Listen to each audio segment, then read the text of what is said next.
this is not a Fezeka versus Jacob Zuma issue. It's about our society as well and the things that we're willing to let happen. And I think the violent masculinity and the fact that there are males in our society who don't put a mirror on their faces and do better. Yeah. At what point did you start thinking, well, I know because I've read the book, but for those who haven't, and I hope that they will, you were thinking about doing something about Fezekile's life for quite a long time. I must say, John, I've always been obsessed with her because when she was exiled shortly after the trial, I mean, she didn't even spend the night in Johannesburg. Just after the trial, they went to the airport, gone. I couldn't accept that I was part of a society that just allowed a man like that to be the president. And I think you will know, without spoiling it for the readers, that I am at pains to explain that he was acquitted in a court of law. But I think that if the law is the only arbiter, then we are a poorer nation.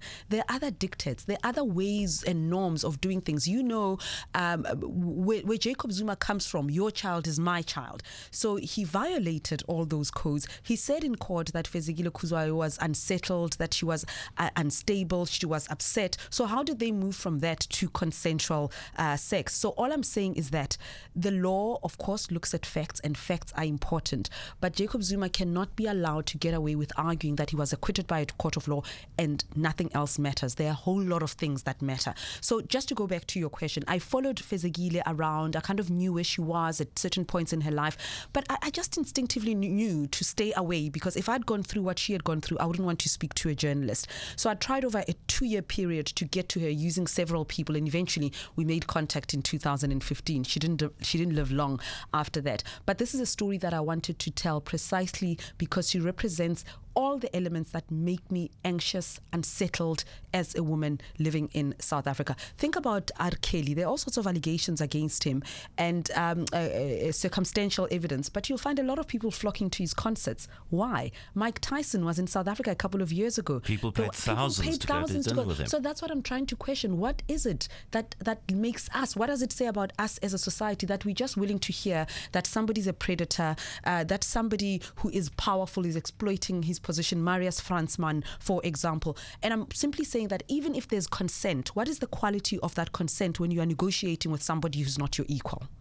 To go back to he was found not guilty in a court of law, in the book you quote the former Constitutional Court judge, Zak Yaqub, saying in 2014, I had a serious difference of opinion with the Zuma judgment. If it were me, I would have set aside the judgment. And then he said that there are many ways of arriving at and interpreting the truth, and a court of law offers one way. It must be acknowledged this is not a bad thing, otherwise many would be wrongly convicted based on the judge's own prejudice and philosophical leanings. The journey towards the truth is an arduous, fraught exercise. Quoting Yaqub again, trials and judges do not decide the truth. Judges never know the truth. Absolutely. And I think in Fezekile's case, John, I think it is about who represented the best story.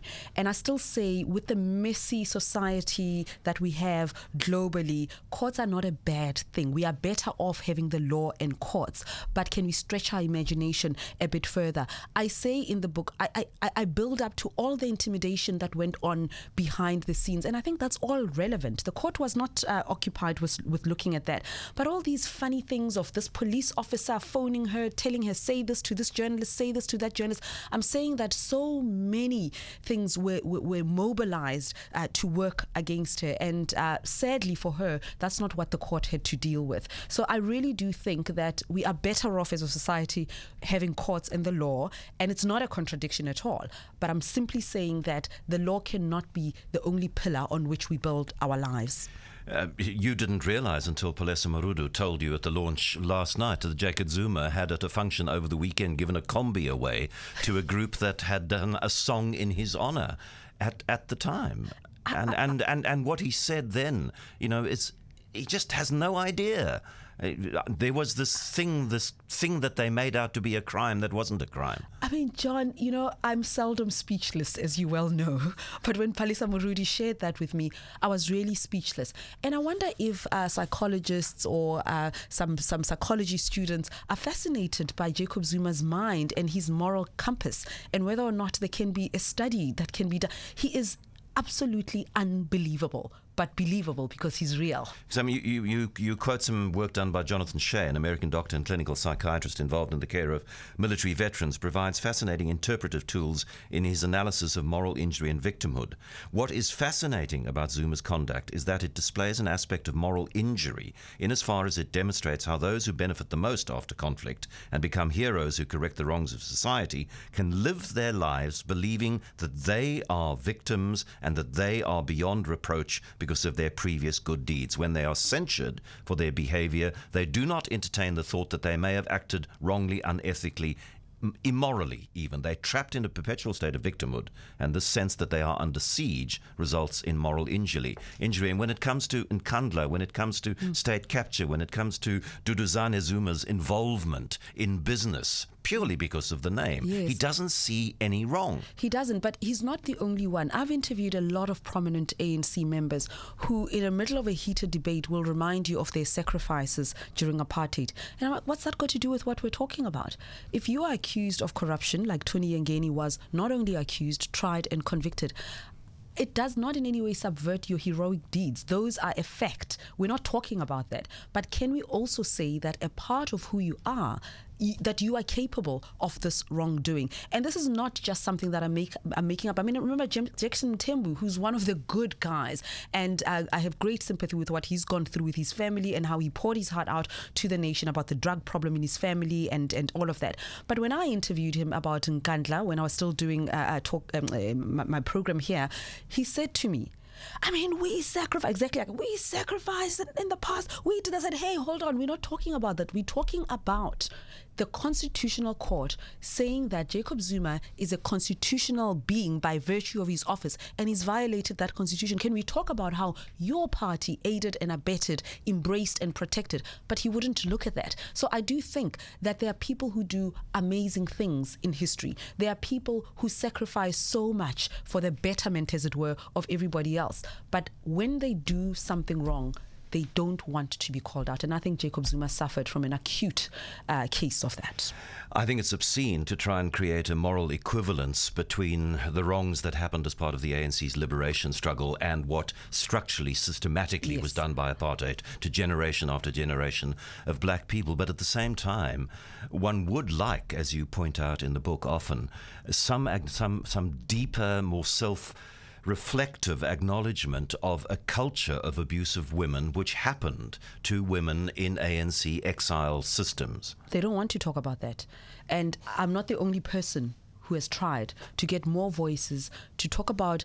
Think about it, John. There were 17-year-olds who skipped this country, who left South Africa to go and train as MK soldiers. And I can't, this is not a problem that is only unique in the ANC. It is a global phenomenon. There's copious amounts of research that talk about sexual abuse and rape as a weapon of war. It happens all over. And I can't see that ANC camps were these unique, equal spaces where women were validated. I'm just saying that in the same way that there were rapes that took place in apartheid prison, it happened. There were rapes that took place in the townships as the moral authority broke down. I'm saying let's talk about those that happened in ANC camps, and that's not something the ANC would want to invite you over for tea to talk about. But I didn't make it up. In their TRC submissions, they make some acknowledgements, but they won't give you the details. But you did speak to quite a few women who were involved, and you built enough of a personal narrative from them to believe that this was structural.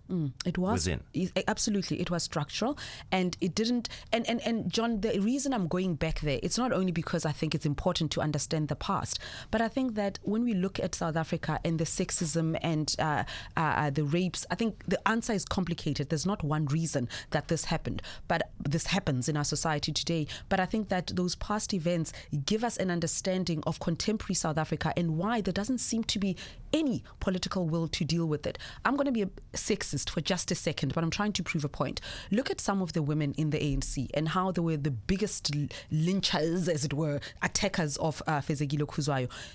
Come back to today. some of the femicide cases that we've seen. We've had a minister of women saying, Karabo, that young woman who was killed allegedly by her boyfriend, saying that she was killed because she was weak, but only later she corrects herself. But Tabile Dlamini, who says Mzwandile Manana, the former deputy minister, is not the only abuser of women. So there isn't a grasp of the seriousness of it, and I think that it is historical. It does come from the past. Having said that, I don't think that it is women's role alone to speak out against sexism and sexual abuse. We must all do it together. I'm not placing a unique burden on them, but I'm simply demonstrating a culture of retreating and keeping quiet. Back to Fezekile, I was prompted by reading the book and your extracts from the court record to go back to the court record. And so much happens in this country, Redi, as you know. Yeah. It's really hard to hold on to something that was 5 or 10 or 15 years ago, because every day there are 5 new outrages that you have to contend with. But reading that court record and the way that Kemp J. Kemp was allowed to get away with questioning her, the kinds of questions that he directed at Fezekile about her rape as a 5-year-old, and suggesting without censure from the judge that as a 5-year-old she could have consented to sex with an adult. And John, I'm so glad you picked up on that, because that's the point. I'm sure there are many people saying, but Jacob Zuma was acquitted, move on. I deliberately steered clear of adult issues because I wasn't there. I don't want to be analysing her relationship with men and all of. I looked at the 3 cases when she was 5, 11 and 12 going on 13 and asking, why are we even debating that? There's no debate. There was no dispute that something happened between those men and her. There was no dispute, but the judge made that a debatable issue. The question here was whether she'd consented or not. And I'm saying, as a 5-year-old, I look at my little girl, she's 4 years old, she's 5 next year, she's such a baby.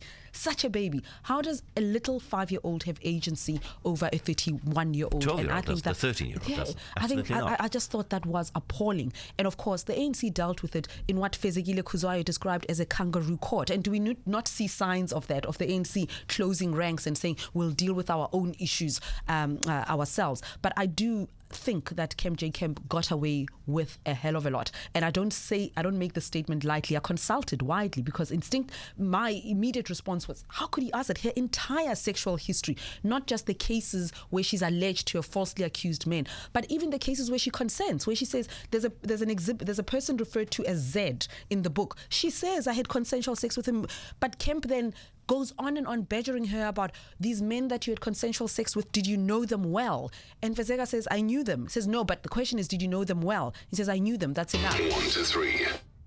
And she says, I knew them. That's enough. Now, you left with the impression that here's a woman who's a slut and who sleeps with men that she doesn't know well. And I'm thinking, women can also sleep with whoever they want. Forgettable men, forgettable sex. Women have that too. So let's deal with it. I mean, the book gives her a life of her own. It gives her a character. It gives her a personality. It gives her history. It gives her dreams. It gives her ambitions. It gives her psychological difficulties. You don't in any way do a hagiography. You don't say she was a saint. She was somebody. I mean, given the childhood that she had in exile, father, philanderer, away a lot of the time. It would be a miracle if she turned out to be what we laughingly describe as normal, but she was somebody with warmth and with passion and with enthusiasm, perhaps too many for her own good. And in fact, John, that's how she connected with me. I think that's how I was successful in getting her to talk to me, because I was not just interested in the Jacob Zuma rape trial, although that was a big part of her life and she never downplayed its significance. But she loved the fact that I wanted to know what she liked to eat, what she liked to wear, the music she liked listening to, who were her friends, and she had a beautiful father. voice. Who would have thought when she was this woman in the court and making these accusations against this powerful man that she had this glorious voice? Exactly. She had this glorious voice and she loved to dance. She really loved to dance. She loved the beach.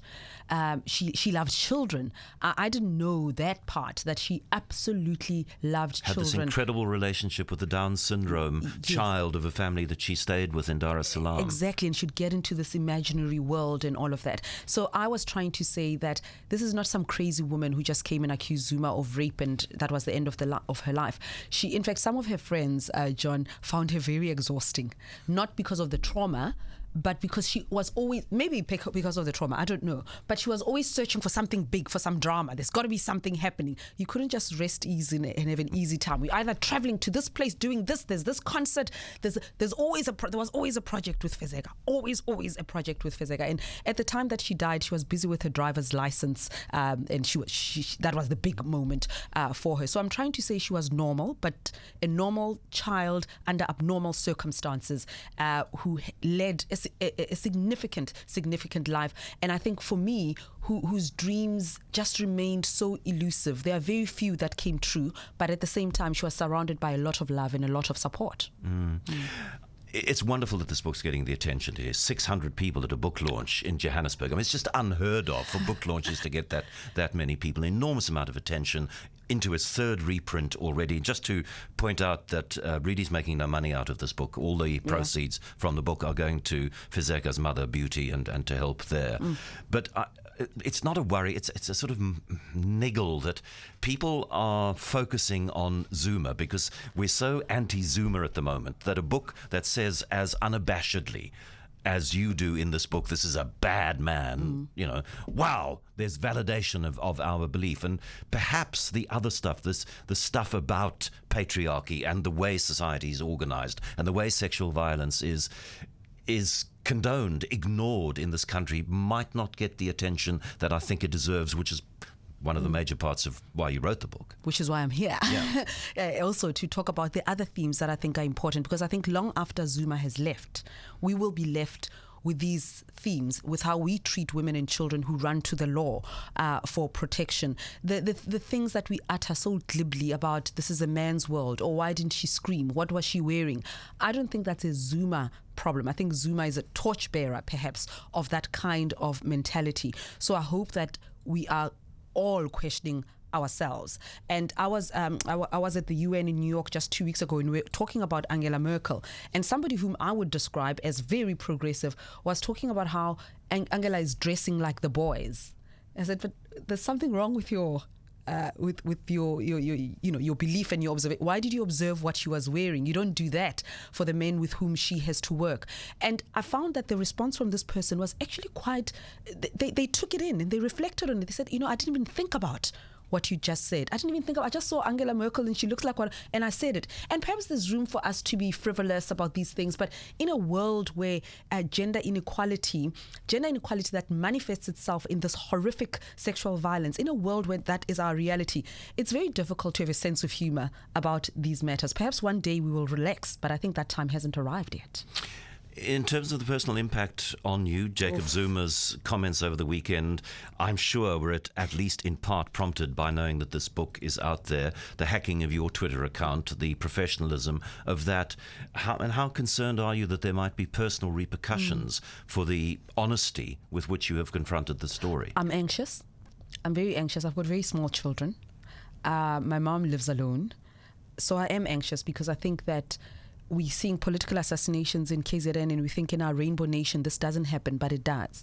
And I think that there are many people whom I know whose houses have been broken into. They haven't been harmed, but just so that people say, we know you're there.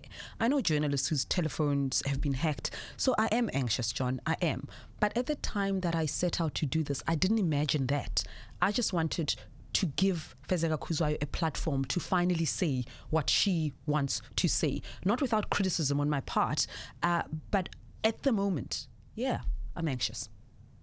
Well, I hope the anxiety is misplaced. I really, really do. And the book deserves all of the attention that it's getting and more. And please don't just read it for the focus on Zuma. Read it for, as Redi so succinctly said, Zuma as a torchbearer for something which cascades down through every level, every demographic, every class in society. Khwezi, the remarkable story of Fezekile Ntsukela Kuzwayo by Redi Tlhabi. Thank you very, very much. Thank you, John.